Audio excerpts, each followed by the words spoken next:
What are great questions to ask your interviewer at the end of a job interview? Can you tell me about the team that I would be working with? These ones have generally worked well for me. What is the culture of the office like?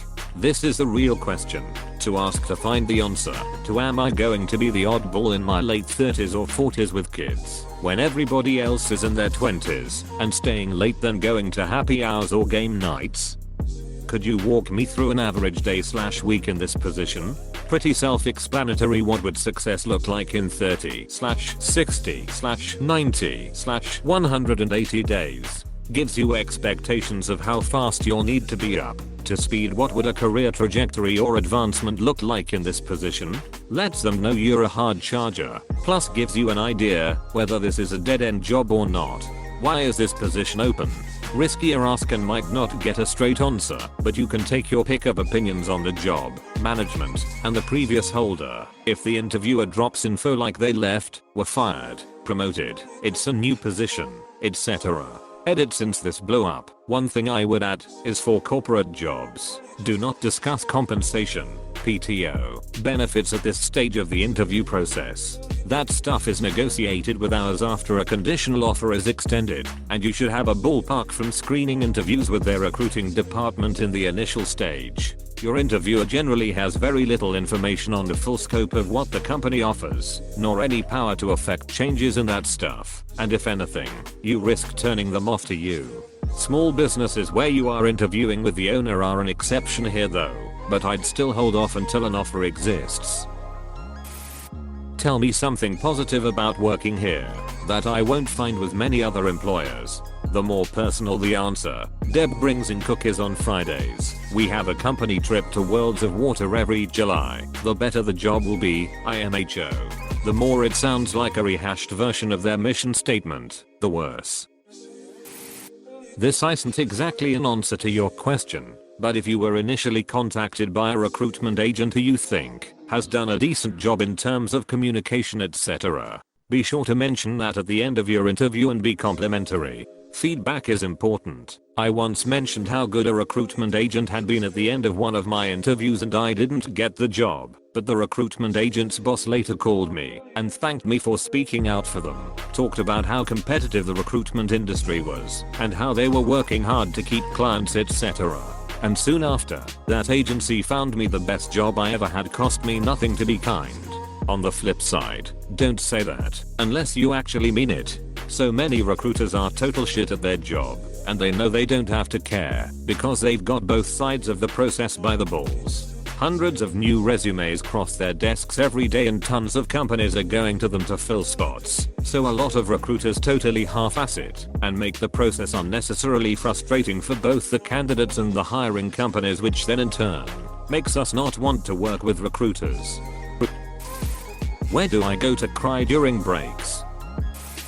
What is an average daily routine for this position? What opportunities for growth and advancement are there? I've seen your mission values, but tell me in your own words, what are the goals of this company? What do you like about working here? How would you describe morale in your workplace, and what does the company do to help build morale? This is the most polite but direct way of asking, does it suck to work here, in a way which puts the onus on the company. A great or suspicious employer will smile and tell you of their weekly challenges/games/events they help break up the work week. A good employer will not admit the work can be hard, but they always hold small events to thank the workforce for their hard work.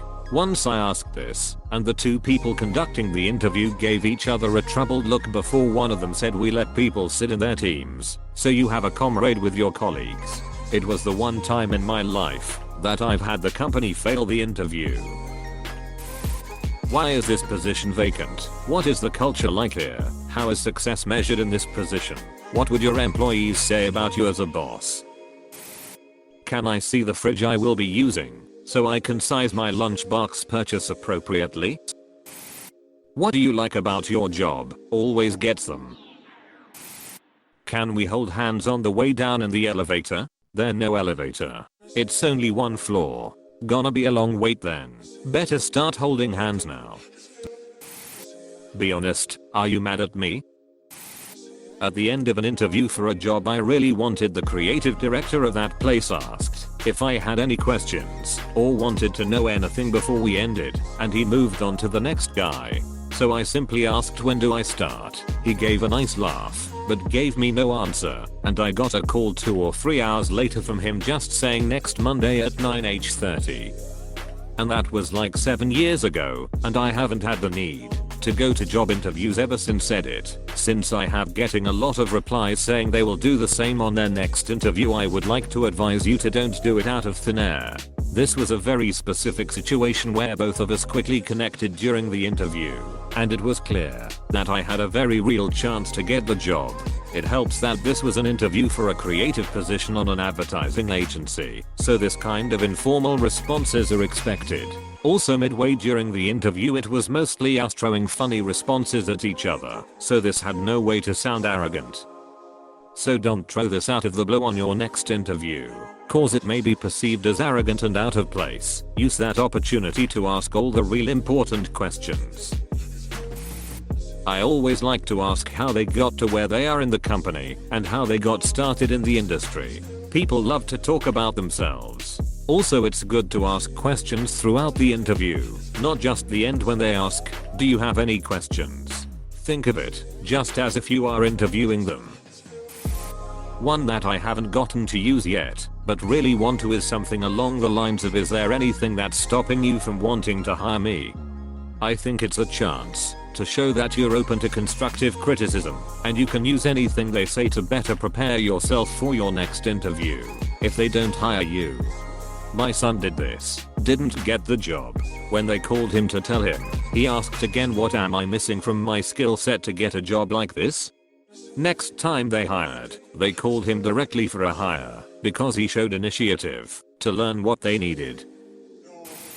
Ours here. Honestly, ask about what problems you'd be solving, what they don't like about the company, what they'd change on their team, what's made people stay, and what's made them quit, what's the most frustrating day they faced while working there, what's the stupidest rule at the company. My personal favorite Nyan who paints a rosy picture and doesn't say anything negative is lying. Maybe it's just my preference, but I'd rather work somewhere that has the balls and integrity to say they aren't perfect and want me to help change them than trying to pull the wool over my eyes to get me to work there. It also helps to understand what your must-haves are before you apply. You can do this throughout their process too, of course, so you can see if you'll enjoy it there. While no job is perfect, enjoying things in month 4 versus month 14 is often two very different things. Side note, I always ask if the office coffee sucks because I'm a snob and need to know if I should bring my own press and grinds to keep in my office. I asked my interviewer what his favorite holiday was, and that turned into one of his favorite stories to tell. He almost fell over laughing reportedly one time while telling it to my sister who worked there.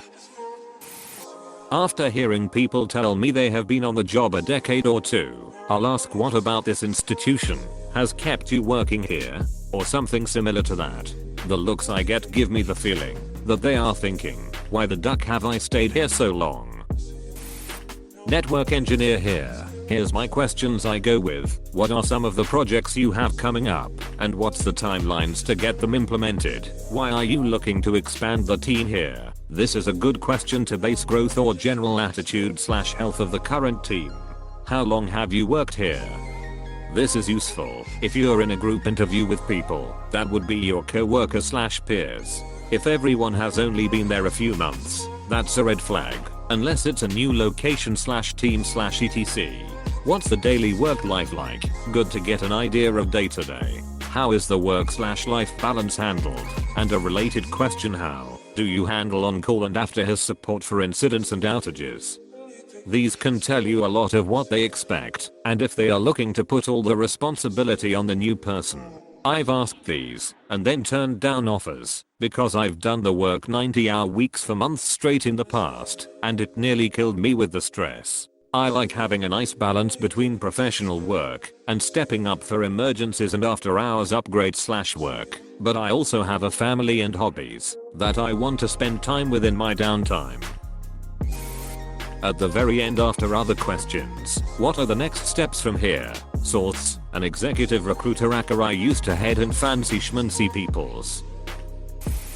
I've seen that you've done this in the last couple of years. What's the plan/vision for the company over the next 5 years? / shows you've done your research and you plan to stick around. I always followed a 3-question rule and it's worked out well for me. 1.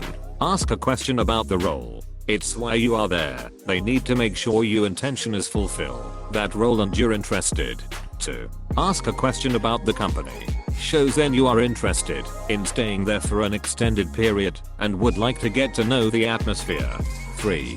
Ask a question about the interviewer/hiring manager. Shows you care about expectations and gets them speaking about themselves. Use this information in the follow-up letter. Of course you can ask more. Training available. What does success look like to you? What's kept them here or brought you here? But those 3 cover a lot of the hiring checkmarks.